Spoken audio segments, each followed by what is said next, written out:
Cyber دھوکے بازوں نے اب مدارس اور مساجد کے ذمہ داران کو اپنا نشانہ بنانا شروع کر دیا ہے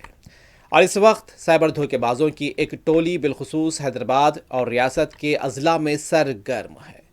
حالیہ دنوں میں شہر حیدرآباد اور جگتیال میں 3 افراد کو دھوکہ دیا گیا، جبکہ عادل آباد میں بھی دھوکہ دینے کی کوشش کی گئی جو ناکام ثابت ہوئی۔ تفصیلات ہیں کہ شہر کے عیدی بازار علاقے کی ایک مسجد کے مؤذن صاحب سے اس ہفتے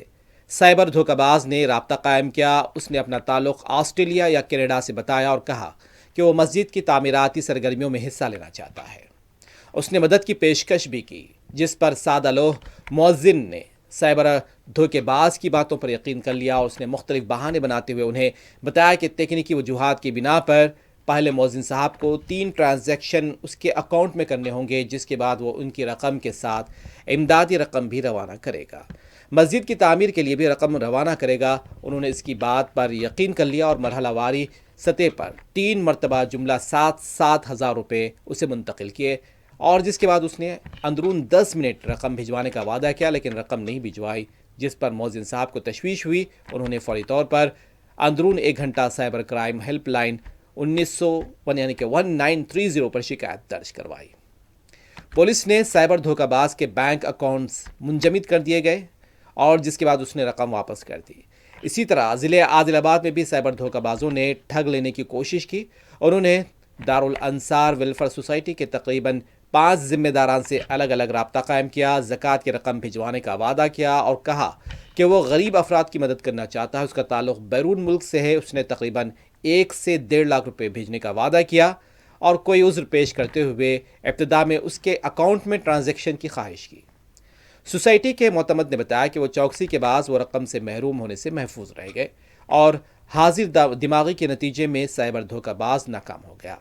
واضح ہے کہ 2 روز قبل جگتیال کی مسجد زہرہ کے امام اور خطیب مولانا ماجد علی ندوی کے ساتھ اسی طرح کا واقعہ پیش آیا۔ سائبر دھوکہ باز نے ان سے رابطہ قائم کرتے ہوئے زکوٰۃ کی رقم مستحقین تک پہنچانے کی پیشکش کی اور اس نے یہ بہانہ بنایا کہ مولانا کے اکاؤنٹ میں زیادہ رقم نہیں ہے، جس کی وجہ سے رقم روانہ کرنے پر فیس لگے گی۔ اس نے بہانہ بناتے ہوئے مولانا سے مرحلہ واری طور پر 48,000 روپے آن لائن وصول کیے اور 85,000 روپے بھجوانے کا وعدہ کیا، لیکن ایسی کوئی رقم ان کے اکاؤنٹ میں جمع نہیں ہوئی، جس پر وہ پولیس سے رجوع ہوئے۔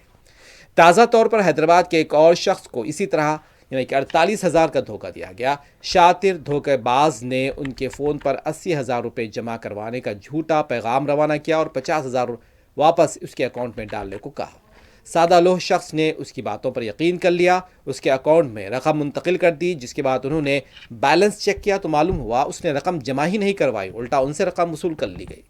سائبر دھوکہ بازوں کی اس ٹولی سے دھوکہ دہی کا شکار ہونے والے افراد نے بتایا کہ شاطر دھوکے باز ابتدا میں جس شخص کو بھی نشانہ بنا رہا ہے، اس کے آس پاس کے لوگوں اور دوستوں کی فہرست سوشل میڈیا سے حاصل کرتا ہے، پھر ان سے متاثر کن انداز میں مذہبی باتیں کرتا ہے، انہیں اپنے اعتماد میں لیتا ہے اور دھوکہ دے کر چل بنتا ہے۔